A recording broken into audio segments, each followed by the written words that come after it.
दोस्तों, प्रधान शिक्षकों की रीकाउंसलिंग संपन्न हो गई। अब लगभग सभी जो सफल नियोजित शिक्षक थे प्रधान शिक्षक में, अब वो प्रधान शिक्षक बनने के लिए पूरी तरह से तैयार हैं। अब जो 3 जिलों का विकल्प आपको ई शिक्षा कोष पोर्टल पर देना है, उसकी भी शुरुआत हो गई है 10 जनवरी से और 20 जनवरी तक ये चलेगा। इस बीच आपको 3 जिलों का विकल्प देना है डिसेंडिंग ऑर्डर में, यानी जो आपका सबसे पसंदीदा जिला होगा वो सबसे पहले, और दूसरा जो पसंदीदा होगा वो दूसरे नंबर पर, और जो तीसरा पसंदीदा जिला होगा वो तीसरे नंबर पर। यह तो प्रक्रिया 10 दिनों की है, लेकिन इससे रिलेटेड आपके बहुत से प्रश्न मेरे पास आए हैं और लगातार आ रहे हैं, और आज मैं उन्हीं प्रश्नों को लेकर के आपके बीच में उपस्थित हूं। दोस्तों, इसमें जो पहला प्रश्न है कि चुने गए जिलों में पोस्टिंग कैसे होगी, यह एक बारीक प्रश्न है, समझना जरूरी है इसको, इस पर मैं चर्चा करूंगा। दूसरा प्रश्न है कि नियुक्ति पत्र कब तक मिलने की संभावना है, और तीसरा विद्यालय पदस्थापन पत्र कब मिलेगा। और जो नंबर 4 प्रश्न है वो है कि सफल जो शिक्षक हैं प्रधान शिक्षक में, वो आखिर खुश क्यों नहीं है। इन सभी प्रश्नों को लेकर के आज मैं आपके बीच में उपस्थित हूं। बहुत ही महत्वपूर्ण वीडियो है, आपको अंत तक देखना चाहिए, समझना चाहिए। चैनल पर नए हैं या अभी तक चैनल को सब्सक्राइब नहीं किया है तो चैनल को सब्सक्राइब कर लें, अधिक से अधिक शेयर कर दीजिए, ताकि सभी जो सफल शिक्षक है प्रधान शिक्षक में, उनका जो संशय है, जो दुविधा है, किसी तरह का प्रश्न है, वो दूर हो सके।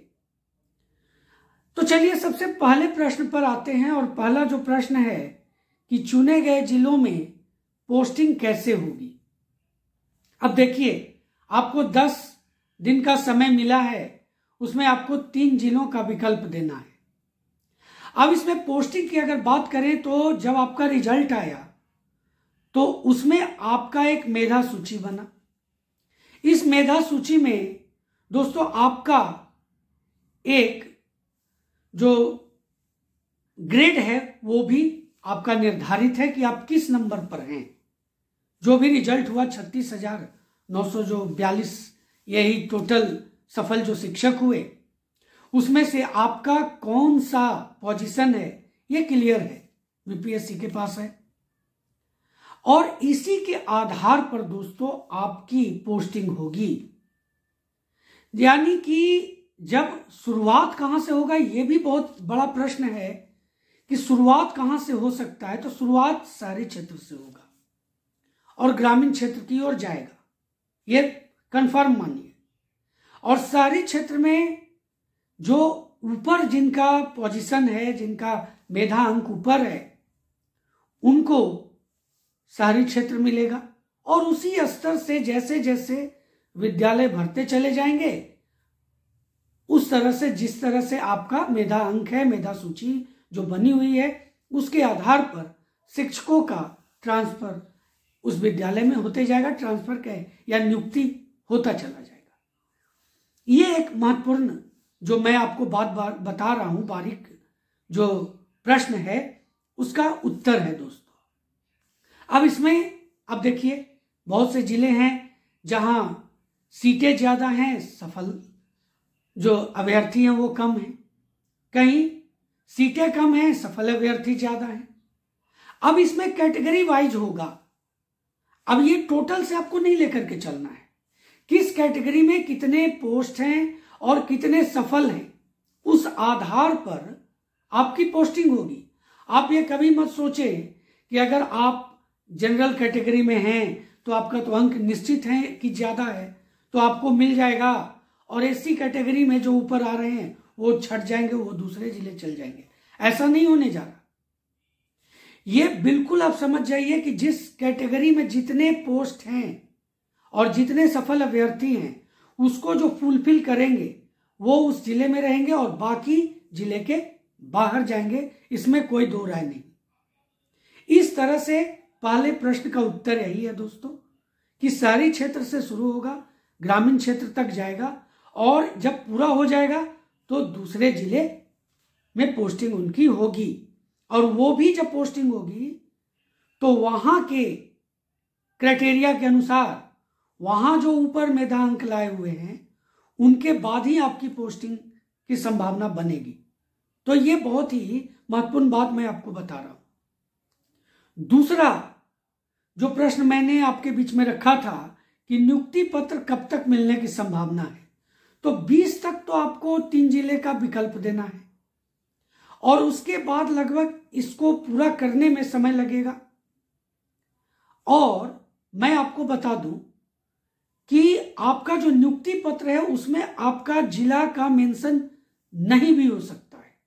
आप जिस जिले से हैं वहीं आपको नियुक्ति पत्र प्रदान किया जा सकता है, और उसमें जो टॉपर हैं, टोटल जो 36,942 जो सफल अभ्यर्थी हुए हैं प्रधान शिक्षक में, उनमें जो टॉप होंगे, टॉप 100, टॉप 200, वो पटना जाएंगे, जिन्हें माननीय मुख्यमंत्री दोस्तों उन्हें नियुक्ति पत्र सौंपेंगे। ऐसी प्रबल संभावना बन रही है।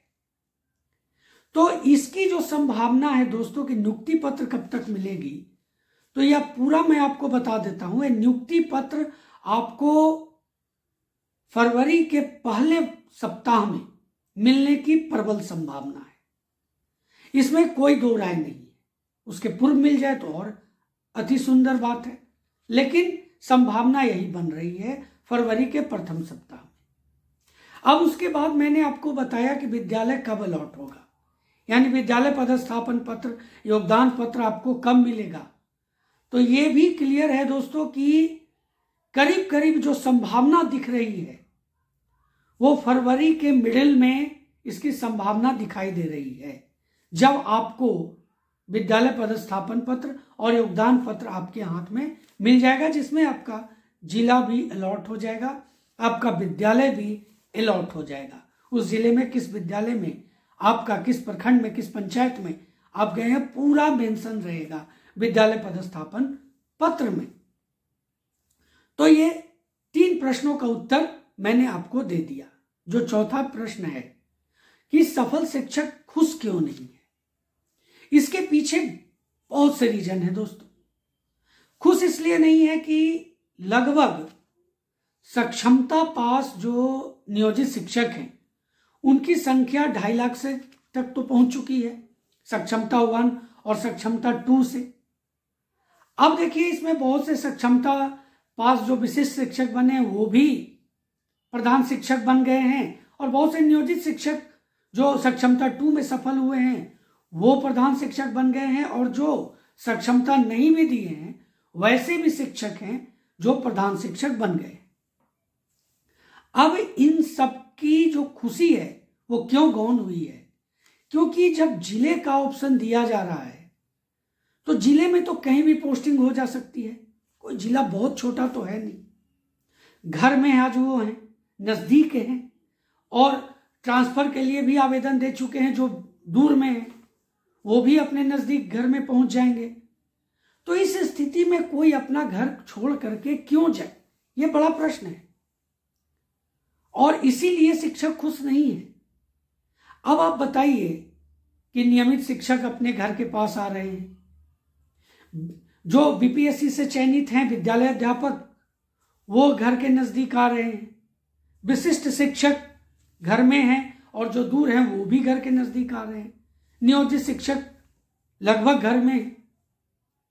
तो इस स्थिति में दोस्तों प्रधान शिक्षक बनने के बाद वो क्यों आगे जाएं, वो क्यों बढ़े, उनकी ऐसी लालसा क्यों हो, और क्यों इस तरह के सवाल और आ रहे हैं।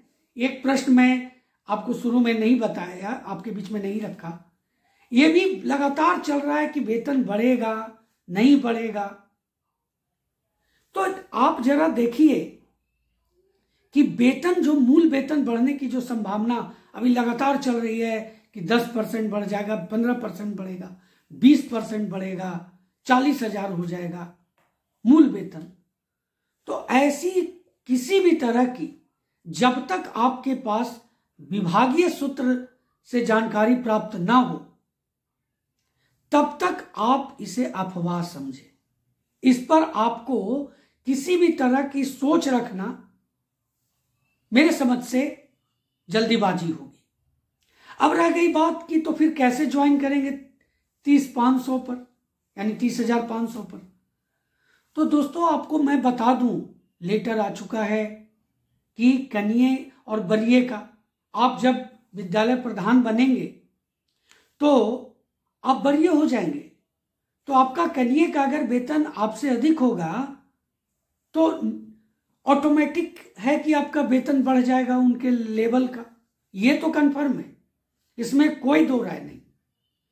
तो वेतन घटने के सवाल से जो डर रहे हैं आप, वो बिल्कुल भी न डरे, क्योंकि वेतन बढ़ना तय है। अब 10%, 15%, 20%, 40,000, ये जब तक विभागीय सूत्र या विभाग का फैसला नहीं हो जाता तब तक इस पर खुश होना जरूरी नहीं है, जल्दीबाजी है। इसलिए मैं आपको यही बता देता हूं वेतन के मामले में कि आपका वेतन 30,500 नहीं रहेगा। आपका वेतन उस विभाग में जो विशिष्ट शिक्षक हैं, जो नियोजित शिक्षक हैं, जिनका वहां ज्यादा जो भी जिनका रहेगा उसके समतुल्य आपको जरूर मिलेगा, इसमें कोई दो राय नहीं है। 30,500 तो 2022 की वैकेंसी में थे और उस समय किसी भी शिक्षक का, जो नियोजित शिक्षक थे, उनका 30,500 वेतन नहीं था। इसलिए इस पर चिंता करने की आवश्यकता नहीं है। तो ये कुछ मूल प्रश्न थे जिसका उत्तर मैंने अपने स्तर से आपके बीच में रखने का प्रयास किया। उम्मीद है आपको ये वीडियो अच्छा लगा होगा। अपना कमेंट जरूर करें। चैनल पर नए हैं, अभी तक चैनल को सब्सक्राइब नहीं किया है तो चैनल को सब्सक्राइब कर लें और अधिक से अधिक शेयर जरूर कर दें दोस्तों। तो दोस्तों मिलते हैं अगले वीडियो में, तब तक के लिए जय हिंद।